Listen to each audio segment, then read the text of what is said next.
하나님께서 오늘 우리에게 주시는 말씀은 구약성경 신명기 27장 11절에서 26절까지 말씀입니다. 구약 302페이지에 있습니다. 신명기 27장 11절에서 26절까지 말씀입니다. 하나님의 말씀을 들으십시오. 모세가 그날 백성에게 명령하여 이르되 너희가 요단을 건넌 후에 시므온과 레위와 유다와 이사갈과 요셉과 베냐민은 백성을 축복하기 위하여 그리심산에 서고 르우벤과 갓과 아셀과 스불론과 닷과 납달리는 저주하기 위하여 에발산에 서고 레위 사람은 큰 소리로 이스라엘 모든 사람에게 말하여 이르기를 장색의 손으로 조각하였거나 부어 만든 우상은 여호와께 가정하니 그것을 만들어 은밀히 세우는 자는 저주를 받을 것이라 할 것이요 모든 백성은 응답하여 말하되 아멘 할지니라. 그의 부모를 경홀히 여기는 자는 저주를 받을 것이라 할 것이요 모든 백성은 아멘 할지니라. 그의 이웃의 경계표를 옮기는 자는 저주를 받을 것이라 할 것이요 모든 백성은 아멘 할지니라. 맹인에게 길을 잃게 하는 자는 저주를 받을 것이라 할 것이요 모든 백성은 아멘 할지니라. 객이나 고아나 과부의 송사를 억울하게 하는 자는 저주를 받을 것이라 할 것이요 모든 백성은 아멘 할지니라. 그의 아버지의 아내와 동침하는 자는 그의 아버지의 하체를 드러냈으니 저주를 받을 것이라 할 것이요 모든 백성은 아멘 할지니라. 짐승과 교합하는 모든 자는 저주를 받을 것이라 할 것이요 모든 백성은 아멘 할지니라. 그의 자매 곧 그의 아버지의 딸이나 어머니의 딸과 동침하는 자는 저주를 받을 것이라 할 것이요 모든 백성은 아멘 할지니라. 장모와 동침하는 자는 저주를 받을 것이라 할 것이요 모든 백성은 아멘 할지니라. 그의 이웃을 암살하는 자는 저주를 받을 것이라 할 것이요 모든 백성은 아멘 할지니라. 무지한 자를 죽이려고 뇌물을 받는 자는 저주를 받을 것이라 할 것이요 모든 백성은 아멘 할지니라. 이 율법의 말씀을 실행하지 아니하는 자는 저주를 받을 것이라 할 것이요 모든 백성은 아멘 할지니라. 아멘. 방금 제가 성경 봉독을 마치자 여러분 모두 아멘을 하셨습니다. 그런데 그 아멘이 어떤 의미인지 알고 하셨습니까? 그냥 하나님의 말씀이니까 또 성경 봉독을 했으니까 습관적으로 하게 된 아멘은 아닌가요? 아멘은 단순히 기독교 예배에서 분위기를 맞추는 추임새가 아닙니다. 자, 아멘은 그렇습니다. 주님의 말씀이 옳습니다. 그 말씀대로 이루어지는 것이 마땅합니다. 나도 그 언약의 책임 아래에 서겠습니다. 라고 하는 언약적 동의가 바로 아멘입니다. 그러니까 아멘은 계약서에 사인을 하는 것과 같습니다. 사인 잘못하면 큰일 나죠. 이게 내가 모든 책임을 지겠다는 말이기 때문에 사인 한번 잘못했다가 큰 어려움을 당하는 경우가 종종 있습니다. 그래서 사실 오늘 본문은 쉽게 아멘 할 수 있는 본문이 아닙니다. 그렇기 때문에 본문 내에서도 아멘을 하라고 명령을 하고 있는 거죠. 듣기만 해도 좋아서 아멘이 절로 나오는 말씀이 아니기 때문입니다. 부자 되시기 바랍니다. 자식 잘 되기를 바랍니다. 사업 번창하기를 바랍니다. 병 낫고 건강하시기 바랍니다. 이렇게 되기를 주의 이름으로 축원합니다. 이러면 이거는 굳이 시키지 않아도 절로 아멘이 나오는 말들이죠. 그런데 오늘 본문은 그런 복이 아니라 저주를 선포하고 있고 순종하지 않으면 저주가 임할 것이라는 말씀입니다. 사람들이 흔히 그런 말 하지 마라 재수 없다 할 만한 그런 내용이죠. 그러나 성경은 이 저주의 말씀을 피하지 않습니다. 왜냐하면 이건 악담이 아니라 하나님의 백성이 죄의 길로 가지 않도록 막으시는 거룩한 경고이기 때문이죠. 좋으신 하나님, 사랑이 많으신 하나님, 자기 백성을 애굽에서 건져내신 하나님께서 이제 약속의 땅을 눈앞에 두고서는 곧 그 땅으로 들어가게 될 이스라엘 백성을 향해서 이런 희망차고 젖과 꿀이 흐르는 땅에서 누리게 될 그 하나님의 복을 상상하면서 잔뜩 기대에 차 있는 그 이스라엘 백성을 향해서 모세는 찬물 정도가 아니라 완전히 얼음물을 끼얹는 것과 같은 그런 말씀을 선포합니다. 저주를 받을 것이라, 저주를 받을 것이라. 총 몇 번인지 아십니까? 12번입니다. 지금 이스라엘 12지파가 각각 6지파씩 그리심산과 에발산에 서 있고 그 가운데 레위 사람이 큰 소리로 외칩니다. 이스라엘 12지파가 12번의 저주를 듣습니다. 그리고 거기에 아멘으로 화답해야만 합니다. 그러니까 누구도 이 저주를 피할 수 없고 모두에게 적용되는 저주라는 것을 알 수 있습니다. 아멘으로 화답하지 않고 이 저주를 피할 수 있는 이스라엘 백성은 아무도 없습니다. 하나님께서 모세를 통해서 출애굽 2세대에게 약속의 땅에 들어가면 세겜에 있는 그 에발산에 돌들을 세우고 석회를 바르고 거기에 하나님의 말씀을 기록하라고 명령했습니다. 그리고 또한 쇠 연장을 대지 않은 돌로 제단을 만들고 번제와 화목제를 거기에서 드려야 합니다. 이 모든 일들이 저주의 산인 에발산에서 이루어질 겁니다. 왜 에발산인가? 축복의 산, 그리심산을 두고 왜 에발산인가? 하나님의 생명의 역사는 죄로 인한 저주를 뚫고 그 권세를 이기고 나타나기 때문이죠. 이것은 예수님께서 골고다 언덕에서 죄로 인한 그 모든 저주를 친히 담당하신 사건으로 성취되었습니다. 이제 하나님의 백성이 된 이스라엘은 오직 여호와의 말씀을 청종하여 하나님의 명령과 규례를 다 지켜 행하여야 합니다.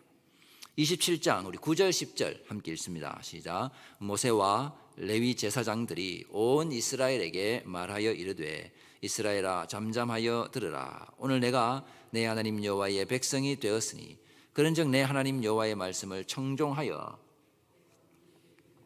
그 명령과 규례를 행할지니라. 자, 이렇게 이스라엘의 정체성을 선언한 다음에 에발산과 그리심산에서 무엇을 하여야 하는지 구체적으로 이제 모세가 명령합니다.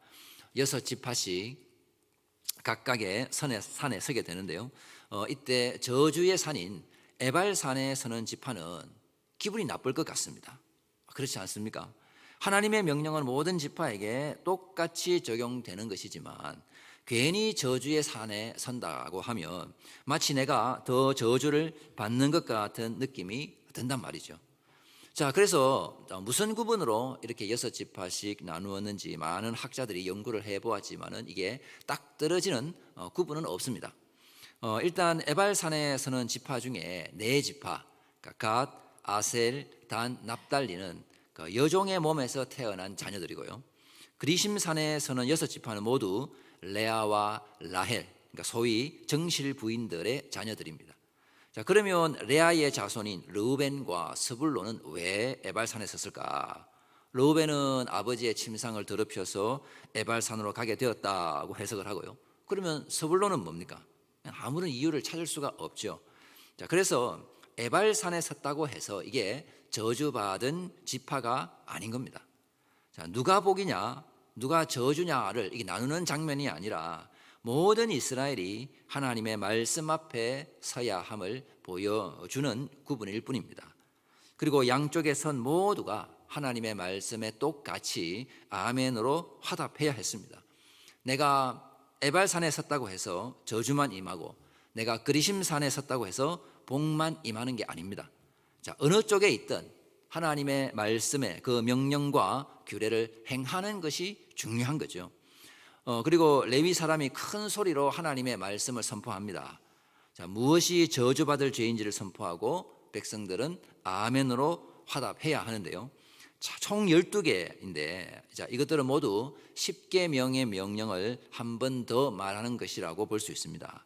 자, 그래서 이 저주들은 그냥 무서운 경고가 아니라 하나님의 백성이 약속의 땅에서 어떤 삶을 살아야 하는지를 보여주는 말씀들입니다.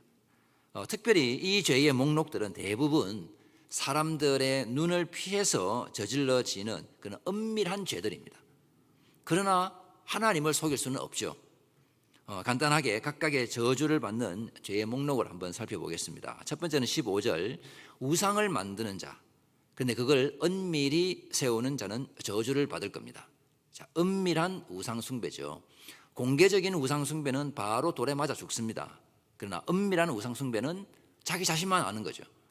하지만 하나님께서는 아십니다. 평생 신실한 이스라엘 백성으로 살면서 집에 가면 구석에 엄밀히 세워둔 우상을 섬길 수 있습니다. 이 사람이 이 땅에서 천수를 누린다고는 하지만은 이미 그 사람은 하나님의 저주를 받은 거죠. 두 번째 16절 부모를 경홀히 여기는 죄입니다. 이거는 제5계명 부모를 공경하라는 것의 반대 상황인데요. 부모를 무시하는 것은 가정교육이 잘못된 수준을 넘어 하나님의 권위를 무너뜨리는 행위입니다. 그러니까 하나님께서 세우신 질서를 망가뜨리는 거죠. 이 또한 부모와 자녀 사이에서는 서로 느낄 수 있고 아는 일이지만 또 집 울타리를 넘어서서는 다른 사람은 모를 수 있습니다.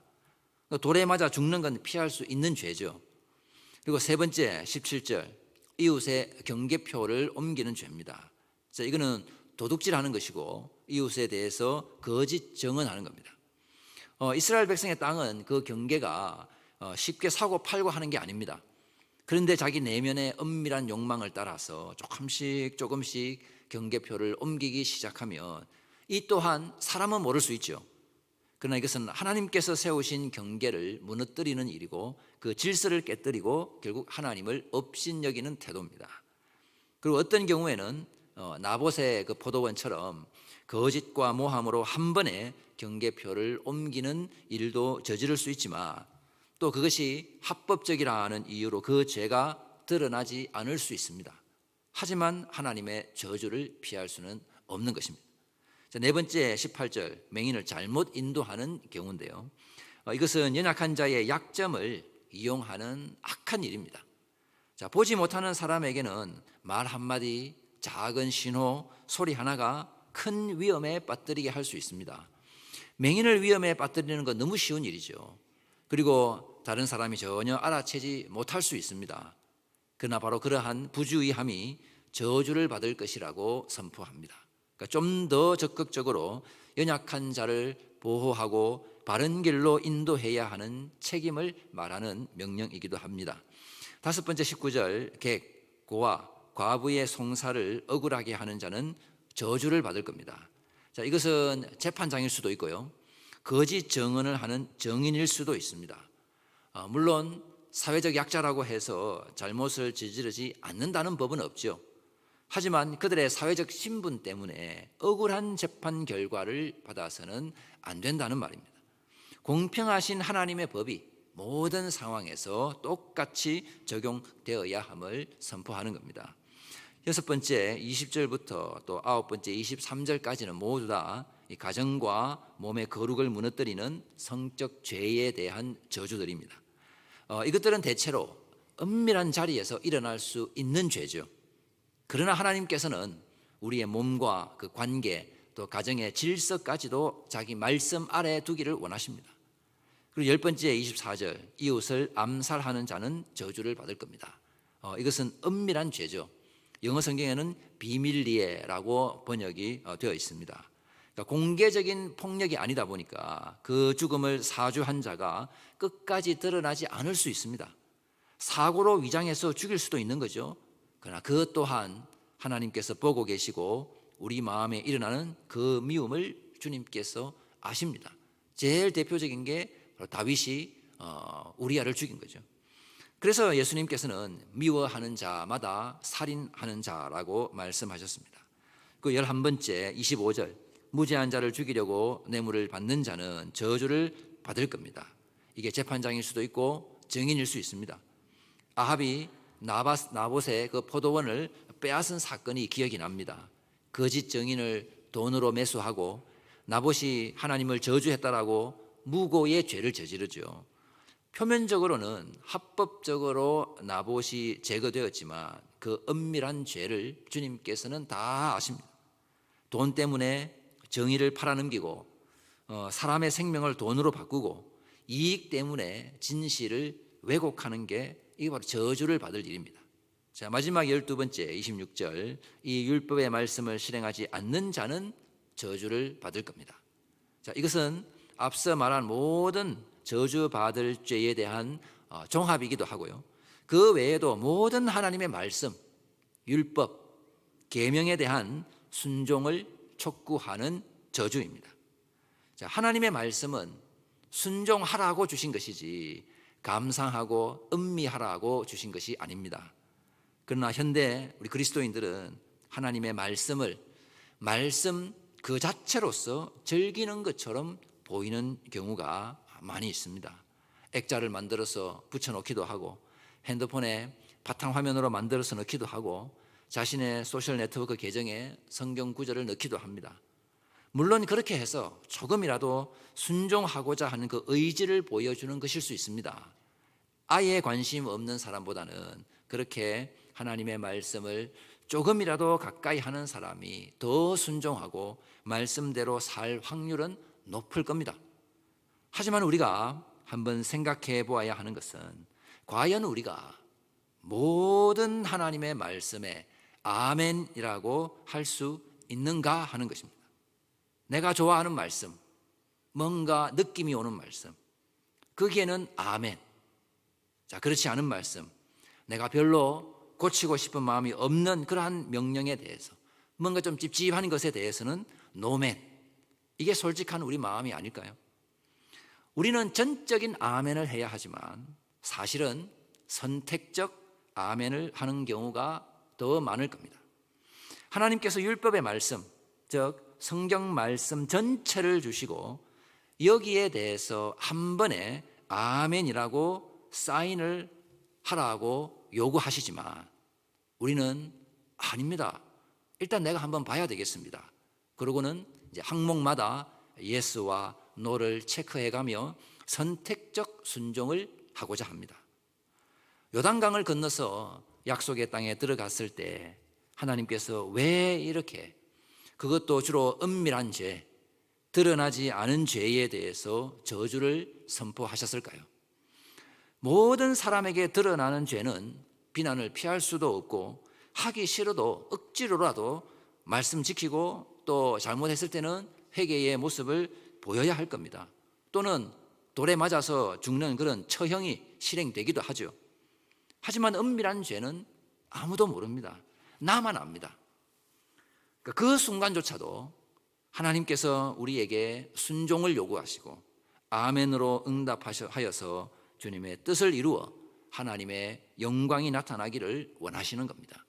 고린도후서 1장 20절, 하나님의 약속은 얼마든지 그리스도 안에서 예가 되니 그런즉 그로 말미암아 우리가 아멘하여 하나님께 영광을 돌리게 되느니라. 아멘은 내가 복받기 위해서 하는 것이 아니라 주님의 말씀에 순종하여 하나님께 영광을 돌리기 위해서 하는 것입니다. 우리는 모든 하나님의 말씀에 아멘해야 하고 이 아멘을 통해서 내가 맞다고 생각하며 산 인생을 부정하고 이제는 하나님이 맞습니다, 주님이 옳습니다, 이 고백을 하는 게 바로 아멘입니다. 주님의 말씀이 옳고 주님의 판단이 옳고 우리는 주님 앞에서 숨을 수가 없습니다. 이 고백이 한마디로 표현해서 아멘입니다. 그리고 특히 이 저주의 말씀에 아멘 하는 것은 바로 내가 죄인인 것을 고백하는 아멘입니다. 타락한 인간의 본성은 본능적으로 죄를 숨기려고 하죠.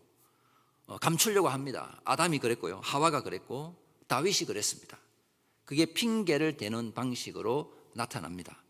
그러나 우리는 하나님의 말씀을 판단할 권리가 없습니다. 우리는 하나님의 말씀 앞에서 판단받는 사람들이죠. 그래서 아멘은 말씀에 대한 항복입니다. 그러니까 두 손을 드는 겁니다. 그래서 아멘은 말씀이 무엇이라고 하든지 그게 너무 듣기 싫고 내 가슴을 후벼 파고 아파도 그래도 주님의 말씀은 진리입니다. 내가 비록 죄인이지만 주님의 말씀은 완전합니다. 이게 바로 아멘의 선포입니다. 그러니까 미래에 대한 낙관론적인 어떤 기대에 대해서 단순히 그렇게 되면 너무 좋겠습니다, 그런 표현으로만 아멘을 하는 게 아닙니다. 아멘에는 완전하신 하나님의 말씀에 대한 온전한 순종을 의미하는 것입니다. 내가 하고 싶은 것에는 아멘하고 좀 애매할 때는 그냥 지나가는 것이 아니라 우리는 모든 하나님의 말씀에 아멘할 수 있어야 합니다. 저주를 선포하는 말씀에도 우리는 아멘이라고 말할 수 있어야 합니다. 왜냐하면 우리가 바로 그 죄의 저주에서 구원받았기 때문입니다. 갈라디아서 3장 우리 10절에서 14절까지 말씀 함께 읽습니다. 시작. 무릇 율법 행위에 속한 자들은 저주 아래에 있나니 모든 일을 항상 행하지 아니하는 자는 저주 아래에 있는 자라 하였습니다. 또 하나님 앞에서 아무도 율법으로 말미암아 의롭게 되지 못할 것이 분명하니 이는 의인은 믿음으로 살리라 하였습니다. 율법은 믿음에서 난 것이 아니니 율법을 행하는 자는 그 가운데서 살리라 하였느니라. 그리스도께서 우리를 위하여 저주를 받은 바 되사 율법의 저주에서 우리를 속량하셨으니 기록된 바 나무에 달린 자마다 저주 아래에 있는 자라 하였습니다. 이는 그리스도 예수 안에서 아브라함의 복이 이방인에게 미치게 하고 또 우리로 하여금 믿음으로 말미암아 성령의 약속을 받게 하려 함이라. 아멘. 사도 바울은 이제 신명기 27장 26절 말씀을 그대로 이제 인용을 하면서 갈라디아 성도들을 향해서 누구든지 율법 책에 기록된 대로 모든 일을 항상 행하지 아니하는 자는 저주 아래에 있다고 선포합니다. 하나님의 말씀은 완전한 순종, 그러니까 모든 순종을 요구하십니다. 그러나 과연 이걸 행할 수 있는 사람이 있을까요? 사실 우리 중 어느 누구도 모든 순종, 완전한 순종을 할 수 있는 사람은 없습니다. 그래서 우리가 아멘 할 때 이 말 속에는 기본적으로 순종을 포함하지만 동시에 내가 순종하지 못하여서 저주받은 죄인이라는 것을 고백하는 것입니다. 자, 이 고백을 하지 못하면 십자가 은혜를 알 수가 없죠. 이스라엘 백성이 저주의 선포에 왜 아멘으로 화답하느냐? 바로 거기에서부터 하나님의 은혜가 시작되기 때문입니다. 죄인에게 은혜가 필요한 것이지 죄인이 아니라고 생각하는 자에게는 십자가는 그냥 미련한 것일 뿐입니다. 13절에 그리스도께서 우리를 위하여 저주를 받은 바 되사 율법의 저주에서 우리를 속량하셨으니 기록된 바 나무에 달린 자마다 저주 아래에 있는 자라 하였습니다. 저주 아래에서 내가 죽어야 했지만 그리스도께서 나무에 달리심으로 그 저주에 대하여 예수님께서 바로 아멘을 완성하신 겁니다. 예수님께서 아멘을 완성하셨다는 것은 하나님의 말씀의 의로운 요구 앞에 완전한 순종으로 아멘 하셨고 우리가 받아야 할 그 저주의 심판 앞에서도 십자가에서 대신 아멘 하셨다는 뜻입니다. 죄인이 율법이 선포하는 저주에 대해서 아멘으로 온전히 화답하지 못하고 순종하지도 못하고 그래서 죽어가고 있을 때 예수님께서 아멘을 선포하시면서 그 저주를 친히 담당하신 겁니다. 그래서 예수님께서 마지막으로 하신 말씀, 나의 하나님, 나의 하나님 어찌하여 나를 버리셨나이까? 라고 부르짖었습니다. 이렇게 내가 저주받을 죄인이라는 이 아멘에 이어서 다음으로 우리가 화답하는 아멘은 바로 주님의 십자가가 나를 살렸습니다라는 그 은혜를 고백하는 아멘입니다. 갈라디아 3장 14절에 이는 그리스도 예수 안에서 아브라함의 복이 이방인에게 미치게 하고 또 우리로 하여금 믿음으로 말미암아 성령의 약속을 받게 하려 함이라. 예수님께서 저주에 대해서 아멘 하심으로 우리가 이제는 성령의 약속을 받게 되었습니다. 그래서 이제 말씀 앞에서 숨고 도망치는 인생이 아니라 성령의 능력으로 말씀에 순종하는 사람이 되었습니다. 그러니까 순종할 수 있는 사람이 된 거죠. 예수님 때문에 그 십자가의 저주를 우리가 승리하셨던 예수님 통해서 바로 이것에 대한 아멘입니다. 따라서 십자가의 은혜는 결코 우리를 방종으로 이끌지 않습니다. 오직 은혜로. 이것이 우리에게 죄를 지어도 아무 문제 없다는 그런 프리패스 티켓이 아닙니다. 예수님께서 죄의 저주를 담당하심으로 이제 우리가 거룩의 영이 이끄는 대로 거룩한 삶을 살 수 있게 된 것에 대한 아멘입니다. 그래서 다음 마지막으로 우리는 순종을 다짐하는 아멘을 선포할 수 있는 것입니다. 자, 정리하면 총 3번의 아멘을 우리는 그리스도 안에서 하게 되는 것인데요. 첫 번째는 말씀 앞에서 내가 죄인됨을 고백하는 아멘입니다. 자, 두 번째는 십자가 앞에서 오직 은혜로 살게 되었음을 고백하는 아멘입니다. 다른 방법은 없죠. 오직 십자가 은혜로 우리가 구원받습니다. 그리고 마지막 세 번째 아멘, 바로 내 삶의 현장에서 이제는 말씀에 순종하겠다는 아멘입니다. 우리의 아멘은 예배 중에 성경 읽고 나서 찬송하고 나서 설교를 들을 때 뭔가 좀 마음에 드는 부분이 있을 때 그때만 하는 아멘이 아닙니다. 우리의 아멘은 우리의 과거와 현재와 미래를 정의하는, 규정하는 선언입니다. 죄인이었으나 은혜로 구원받았고 이제 오직 그리스도의 의를 위해서 살겠다는 선포입니다. 그게 아멘입니다. 그래서 우리가 참 기복적인 것에는 아멘을 잘 하는데요, 아멘의 본질은 순종입니다. 저주를 선포하는데도 아멘으로 화답하는 것은 그 하나님의 말씀만이 나를 살릴 수 있다는 신앙의 고백입니다. 오늘 말씀을 통해서 우리의 아멘이 새로워지기를 바랍니다. 주님의 말씀이 옳습니다. 주님, 나는 숨을 수 없는 죄인입니다. 그 죄를 주님께서 십자가에서 담당하신 은혜를 베풀어 주셨습니다. 이제는 저주가 무서워서가 아니라 은혜에 대한 감사로 순종하겠습니다.